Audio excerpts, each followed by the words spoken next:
akan membawakan materi kami tentang tantangan dan strategi pengelolaan sumber daya manusia di era digitalisasi. Selamat menyaksikan!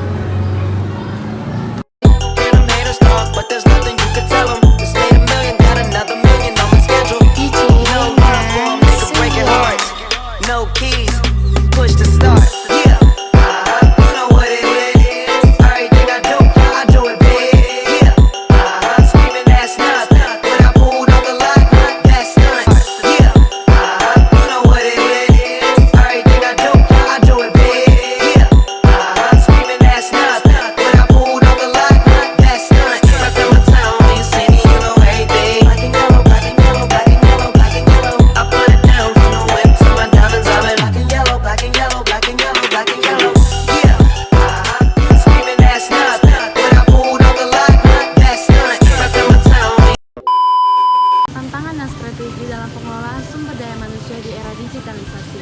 Seperti yang kita ketahui bahwa sumber daya manusia adalah individu yang bekerja di sebuah industri atau dalam sebuah perusahaan yang sangat perlu untuk dikembangkan kemampuannya dalam mencapai tujuan perusahaan tersebut.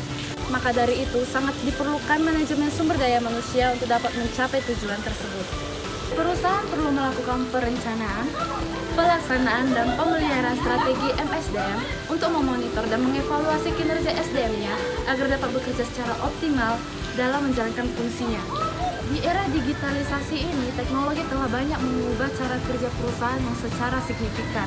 Contohnya seperti pandemi COVID-19 yang telah mempercepat transformasi digital di banyak perusahaan, sehingga perusahaan beralih ke solusi digital dalam mengelola sumber daya manusia mereka. Nah, inilah yang disebut sebagai digitalisasi manajemen sumber daya manusia. Apa itu digitalisasi pengelolaan SDM? Digitalisasi pengelolaan SDM adalah penggunaan teknologi informasi pada sebuah manajemen informasi dan data yang berkaitan langsung dengan sumber daya manusia pada sebuah organisasi atau perusahaan. Data SDM yang awalnya disimpan ke dalam bentuk manual diubah ke dalam bentuk digitalisasi dan disimpan ke dalam sistem manajemen sumber daya manusia. Dengan menggunakan digitalisasi pengelolaan sumber daya manusia, perusahaan dapat dengan mudah meningkatkan efisiensi, mengurangi biaya, dan meningkatkan tenaga kerja karyawan. Tanda-tanda perusahaan butuh digitalisasi pengelolaan sumber daya manusia. Yang pertama, pengelolaan data yang lambat. Jika dalam perusahaan masih menggunakan metode manual seperti pengisian dokumen fisik di kertas, akan membutuhkan waktu yang lama untuk memprosesnya, sehingga penyampaian informasi tidak berjalan secara efektif. Yang kedua, keterlambatan dalam penggajian. Ini dapat terjadi karena ketidakmampuan sistem manual dalam mengelola data karyawan, kebingungan dalam perhitungan gaji dan tunjangan, dan kurangnya efisiensi dalam proses verifikasi dan validasi data. Dengan memanfaatkan digitalisasi pengelolaan sumber daya manusia, perusahaan dapat mengoptimasi berbagai proses penggajian seperti perhitungan gaji, tunjangan, dan pengaturan potongan gaji, dan pengiriman slip gaji ke karyawan secara otomatis. Yang ketiga, tingginya tingkat turnover karyawan. Hal ini terjadi karena faktor ketidakpuasan karyawan dengan manajemen perusahaan, keadaan lingkungan yang tidak kondusif, kurangnya pengembangan karir tiap individu, dan kebutuhan karyawan yang tidak dapat dipenuhi oleh perusahaan. Yang keempat, kesulitan dalam mengakses informasi sumber daya manusia. Apabila perusahaan mulai kesulitan dalam mengakses informasi atau data sumber daya manusia seperti informasi karyawan, riwayat kerja, dan informasi gaji, maka perusahaan perlu mempertimbangkan digitalisasi pengelolaan sumber daya manusia untuk memudahkan akses informasi. Yang kelima, tidak adanya sistem pelaporan kerja karyawan. Perusahaan akan mengalami kesulitan untuk mendapatkan data, menganalisis, dan memahami kinerja karyawan. Dengan tidak adanya sistem pelaporan kerja karyawan, memahami harapan perusahaan dan tidak dapat mengukur keberhasilan mereka secara akurat. Tentunya, perusahaan yang sudah melakukan digitalisasi pengelolaan SDM ini akan mendapatkan banyak sekali keuntungan, seperti meningkatkan efisiensi dan produktivitas, meningkatkan kepuasan karyawan, mengurangi biaya operasional, serta mengoptimalkan pengambilan keputusan yang strategis.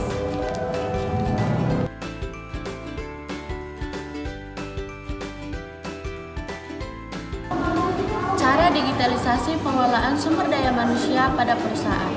Di era kemajuan teknologi yang sangat pesat ini, ada beberapa teknologi yang dapat dilakukan pada perusahaan. Contohnya itu adalah penggunaan aplikasi dan software. Ada beberapa penggunaan aplikasi software yang dapat dilakukan pada perusahaan adalah yang pertama, manajemen absensi, yang kedua manajemen pengajian, yang ketiga manajemen kinerja, dan yang keempat manajemen cuti.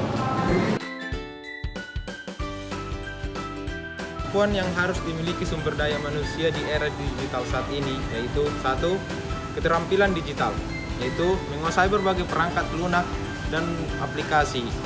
Ya, misalnya Microsoft Office, software design, dan analisis data. Yang kedua, keterampilan analisis data, yaitu mampu mengumpulkan, mengelola, dan menganalisis data untuk mengambil keputusan. Yang selanjutnya, memahami konsep dasar statistik dan visualisasi data. Yang ketiga, keterampilan komunikasi, yaitu mampu berkomunikasi secara efektif, baik secara lisan maupun tulisan. Yang selanjutnya, mampu berkolaborasi dengan tim yang beragam. Yang keempat, keterampilan berpikir kritis, yaitu mampu memecahkan masalah, berpikir kreatif dan inovatif. Selanjutnya, mampu mengambil keputusan yang tepat berdasarkan data dan analisis. Yang kelima, adaptasi dan belajar seumur hidup, yaitu mampu belajar hal-hal baru dengan cepat dan beradaptasi dengan perubahan teknologi, dan memiliki rasa ingin tahu yang tinggi dan semangat untuk terus belajar. 6. Kecerdasan emosional, yaitu mampu mengelola emosi diri sendiri dan orang lain, dan mampu membangun hubungan yang baik dengan rekan kerja.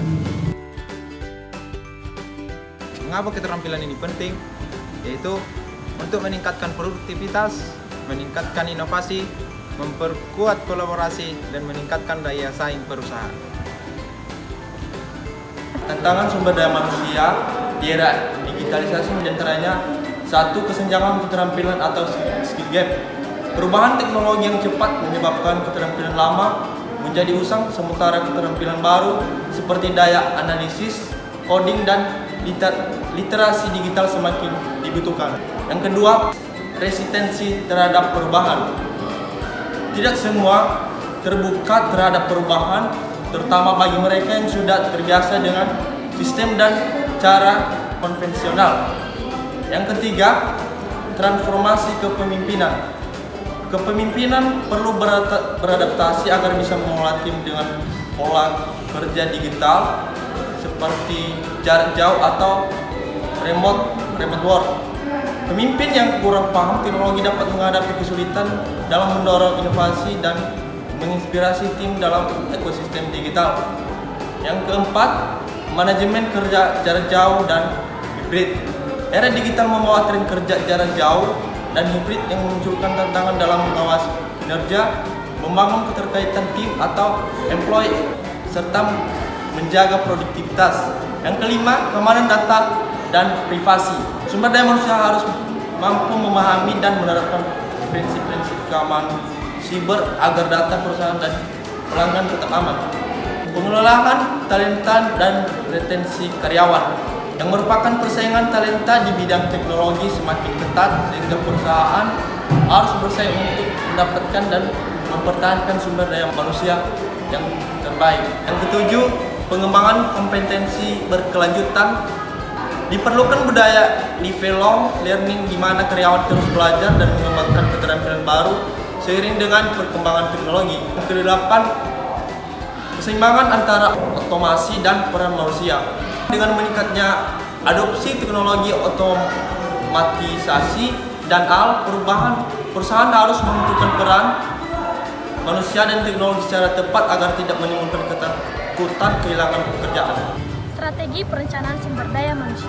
Strategi perencanaan SDM yaitu suatu proses sistematis untuk memastikan bahwa perusahaan memiliki jumlah karyawan yang tepat dengan keterampilan yang tepat pada waktu yang tepat untuk mencapai tujuan organisasi.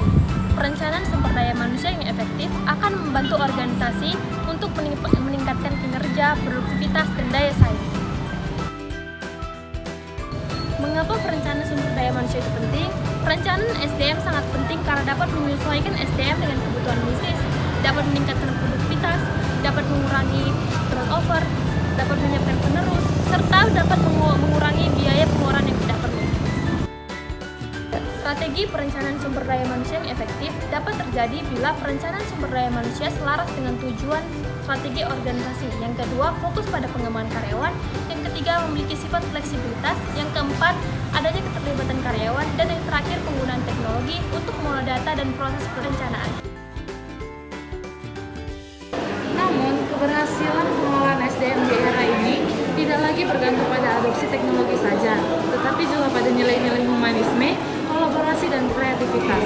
Dengan demikian, organisasi dapat menciptakan ekosistem kerja yang tangguh, adaptif, dan inklusif, sehingga dapat bersaing di dunia yang penuh perubahan. Sebagai pengelolaan sumber daya manusia, peran kita adalah menjadi katalisator perubahan dengan menempatkan manusia sebagai inti dari inovasi.